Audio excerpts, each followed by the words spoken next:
Cualquier habitante de América Latina podría pensar que se trata de la iglesia más grande del mundo. Sin embargo, no es así.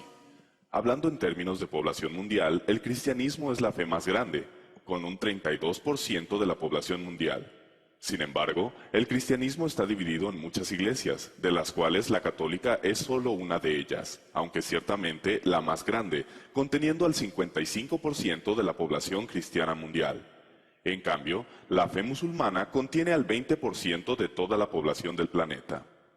Esto significa un número aproximado de 1.200 millones de musulmanes, contra apenas un poco más de 1.000 millones de católicos en todo el mundo. Evidentemente, la fe musulmana tiene mayor número de adherentes que la Iglesia Católica Apostólica Romana. Sin embargo, este punto nos lleva a una pregunta que le quita el sueño a muchas personas. ¿Por qué la fe cristiana está dividida? O lo que es lo mismo, ¿por qué hay tantas denominaciones o iglesias cristianas diferentes? Para conocer la respuesta, debemos remontarnos algunos cientos de años atrás, hacia la época del mismo ser que ha dado origen a la fe mayoritaria de un continente en el que ni siquiera nació, Jesucristo.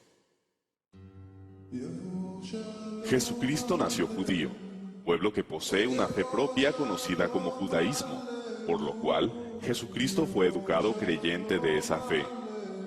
Significaba que adoraba en las mismas sinagogas que sus compatriotas.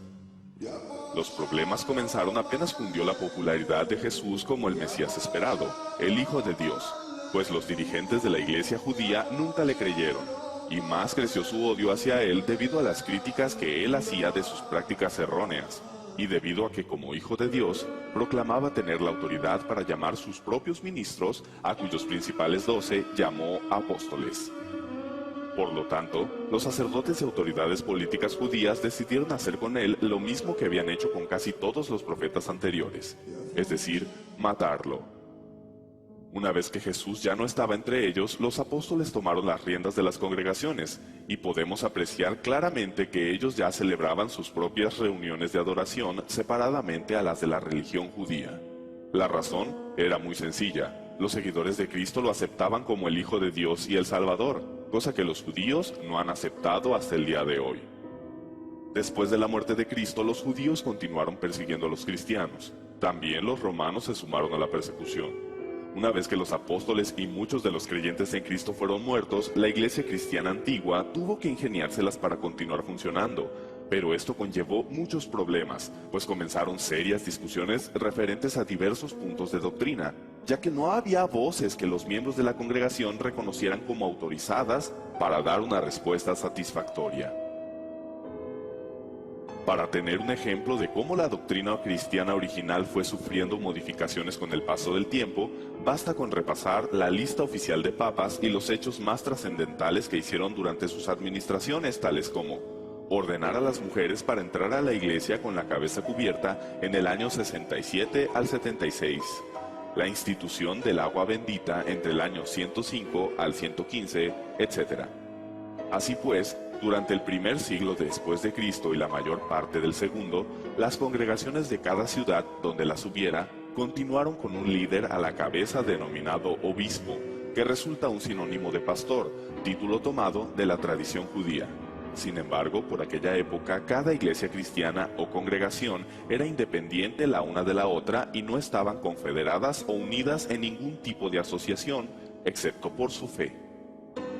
En otras palabras, y hablando en términos puramente históricos, la Iglesia Católica Apostólica Romana, que proclama haber sido fundada por el mismo Jesús, no existía aún durante el segundo siglo de nuestra era, ni existiría hasta muchos años más tarde. Como es bien sabido, la máxima autoridad católica es el Papa, y los católicos afirman que el primer Papa fue el apóstol Pedro.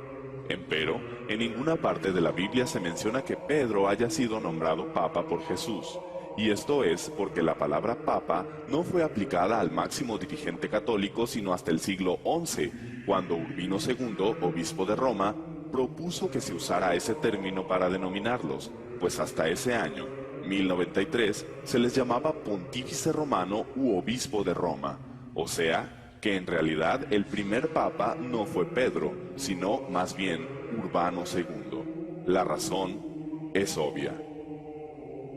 Pero, ¿por qué la máxima autoridad católica estaría en Roma? ¿No resultaría más lógico que estuviera en Jerusalén? Además, ¿no eran los romanos perseguidores de los cristianos? La respuesta a esta subsecuente interrogante nos lleva al nombre mismo de la iglesia en cuestión: Iglesia Católica Apostólica Romana. Durante el siglo III aproximadamente, los obispos de Roma decidieron que al estar en la sede del gobierno político más poderoso del mundo de aquel entonces, debían tener también la mayor jerarquía sobre los demás obispos, y por ende, sobre las demás congregaciones cristianas.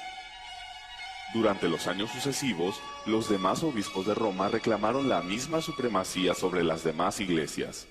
Es ahí donde comienza la historia del líder eclesiástico de una iglesia local como líder de un movimiento religioso de clase mundial. Para justificar su reclamo de hegemonía, argumentaron que Pedro, sucesor de Cristo en el liderato de su fe, había sido el primer obispo de Roma. Sin embargo, como ya hemos mencionado antes, el obispo era la persona a quien se ponía al frente de una congregación para que se hiciera cargo de ella. La Enciclopedia Católica, al justificar la sucesión de San Pedro a través de los papas, cita correspondencia entre autoridades cristianas, donde solo se hace referencia a la idea de que los obispos de Roma heredaron de Pedro la autoridad para legislar sobre el resto de las congregaciones. Curiosamente, estas referencias abundan a partir del siglo III en adelante, mientras que hacia atrás suman apenas 2 o 3. Incluso, hace mención de una idea contraria a la que ellos sostenían. El episcopado petrino era, según los opositores, una novedad que venía de los primeros días del siglo III y que había suplantado una tradición más antigua, según la cual Pedro y Pablo habían sido los cofundadores y Lino el primer obispo. La verdad es que Pedro no dejó ningún documento donde haga constar que los obispos de Roma son sus sucesores o cabeza de la iglesia como conjunto. Pedro no pudo haberse hecho cargo de esa congregación, debido a que sus constantes viajes le habrían impedido cumplir debidamente con las obligaciones que eso conlleva. De hecho, la aseveración católica de que Pedro vivió en los últimos años de su vida en Roma es virtualmente imposible de comprobar históricamente. Inclusive, la misma Enciclopedia Católica lo afirma de la siguiente manera. En cuanto a la duración de su actividad apostólica en la capital romana, la continuidad o no de su residencia allí, los detalles y éxito de sus trabajos y la cronología de su arribo y de su muerte, todas estas cuestiones son inciertas y pueden resolverse solamente mediante hipótesis más o menos bien fundadas.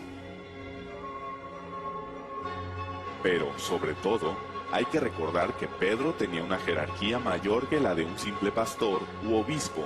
Él era un apóstol, título que recibió de manos de Jesús. Roma fue considerada sede de la autoridad cristiana desde el siglo III, pero no hay que pensar que eran aceptados por el gobierno romano. Como hemos mencionado antes, aún eran perseguidos tanto por judíos como por romanos. Sin embargo, la situación cambiaría drásticamente, cuando en el año 313 un emperador decretó el fin de la persecución hacia los cristianos. Se trataba de Constantino el Grande, quien dio el primer paso firme en la organización de una confederación de las congregaciones cristianas bajo un mismo nombre. A más de 300 años después de Cristo, la Iglesia Católica no existía aún. Después de la partida de los apóstoles, la sencillez del Evangelio fue corrompida o se fue apartando de él. Un ejemplo de todo esto es lo concerniente al bautismo, requisito indispensable para ser declarado miembro de una congregación cristiana. La palabra española bautismo significa sumergir, zambullir, hundir en el agua. La inmersión era la forma primitiva generalizada, de ello dan testimonio arqueológico las grandes fuentes bautismales del arte paleocristiano en numerosos templos cristianos en Oriente y Occidente. En el segundo siglo, el bautismo fue restringido a los 2 días festivos de la Pascua y del Pentecostés, y se necesitaba un curso de 3 años para poder recibir dicho sacramento. Para el siglo III se reconoció el bautismo infantil y posteriormente se institucionalizaría con el fin de volver al catolicismo a todo el Imperio Romano. El primer escritor cristiano que menciona el bautismo infantil es Tertuliano, y él se opuso. Nosotros no somos lavados para después cesar de pecar, sino porque hemos cesado de pecar. John L. Mosheim, en su libro Ecclesiastical History, escribe: el método antiguo de gobierno eclesiástico parecía subsistir en general todavía, mientras al mismo tiempo variaba el mando primitivo y degeneraba hacia la forma de una monarquía religiosa. Es un hecho históricamente aceptado que había pugnas de poder dentro de los círculos ministeriales del cristianismo. Sin embargo, no todos estaban dispuestos a aceptar tales reformas jerárquicas tan fácilmente. Si todas las comunidades, fraternidades cristianas son iguales, lo son sus obispos, como sucesores de los apóstoles con los mismos derechos entre sí. Por eso, los obispos o jefes de comunidades son colegas o coepiscopos. Las cuestiones que hemos mencionado hasta ahora no eran las únicas controversias que se manejaban. Era evidente que no había orden dentro del cristianismo y mucha confusión. Es ahí donde entra en escena Constantino.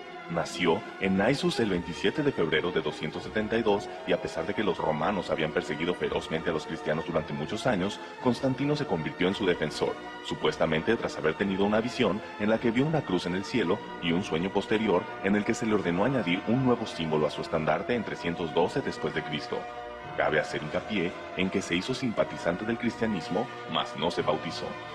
Un año después, en 313, Constantino y Licinio, quienes eran los líderes del Imperio Occidental y Oriental respectivamente, firmaron el Edicto de Milán, en el cual se promulgaba la libertad de adoración en el Imperio Romano y daba a Constantino el título de legislador de la Iglesia.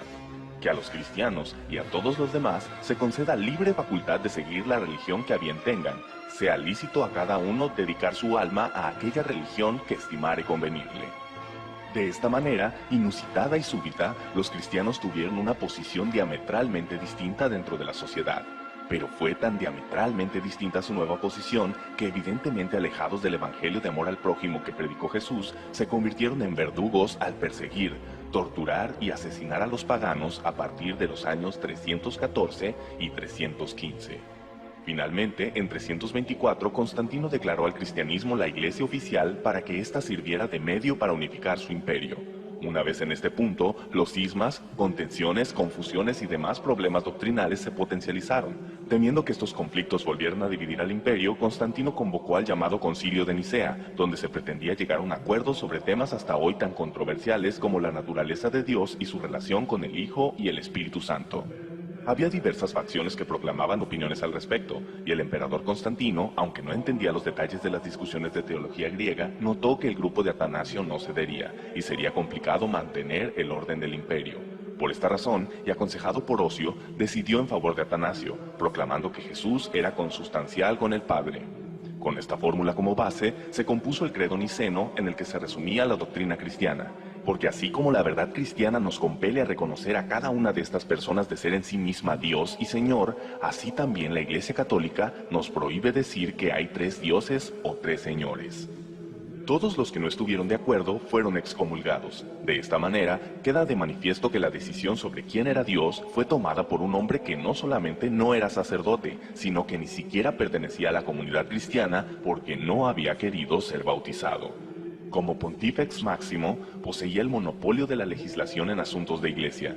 Al organizarse la iglesia en patriarcados y diócesis durante el Concilio de Nicea, se les otorgó el mismo rango a las sedes patriarcales de Roma, Alejandría, Antioquía y Jerusalén, cuyos titulares recibieron el nombre de arzobispos. El Concilio de Nicea había logrado confederar al cristianismo y vemos cómo construyeron un credo con el objetivo de poner fin a las reiteradas y enconadas disputas doctrinales. El término católico ya se empleaba antes del siglo III.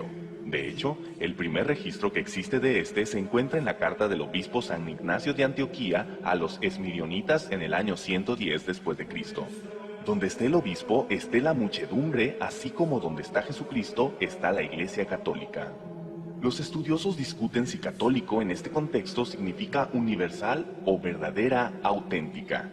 Durante las persecuciones, desde los primeros siglos, cuando preguntaban a los cristianos a qué iglesia pertenecían, decían a la católica. Bajo este concepto podemos entender que usaban el término iglesia católica no porque la iglesia así se llamara.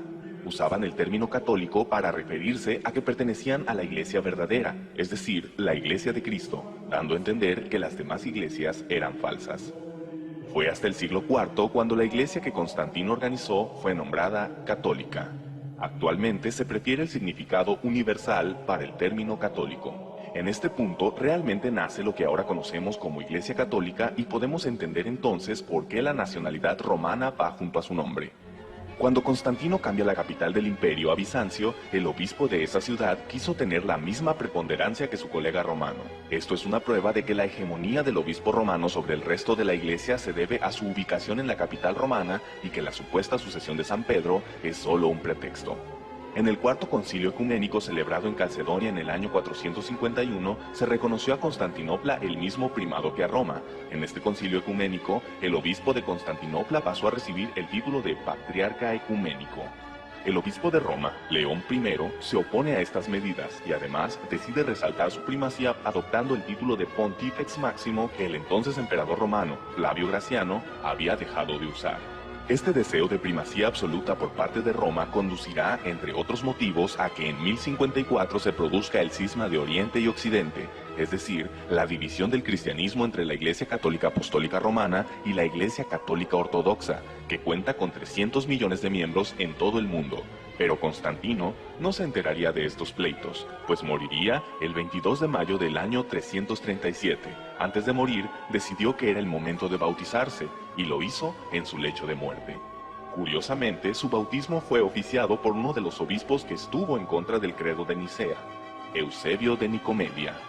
En vista de todo esto, podemos decir que el gran gestor de la Iglesia Católica Romana no fue ni Jesús ni Pedro, sino Constantino. Este emperador que vivió varios siglos después de ellos, pues fue él quien organizó a la Iglesia y determinó la base doctrinal que de todos modos seguiría sufriendo muchos cambios aún hasta nuestros días. Los cristianos obtuvieron libertad de adoración gracias al Edicto de Milán, pero la Iglesia Católica dejaría esas libertades de lado al exterminar implacablemente a cualquier persona o nación que se interpusiera a sus intereses o que profesara creencias diferentes a su doctrina.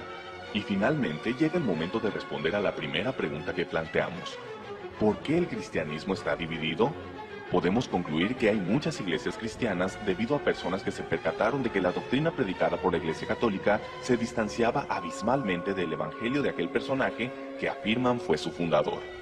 Tal vez el tiempo ha empañado la historia temprana de la Iglesia Católica, pero finalmente la historia siempre nos dará una idea de nuestras raíces, y nuestras raíces siempre serán una indicación de quiénes somos en realidad.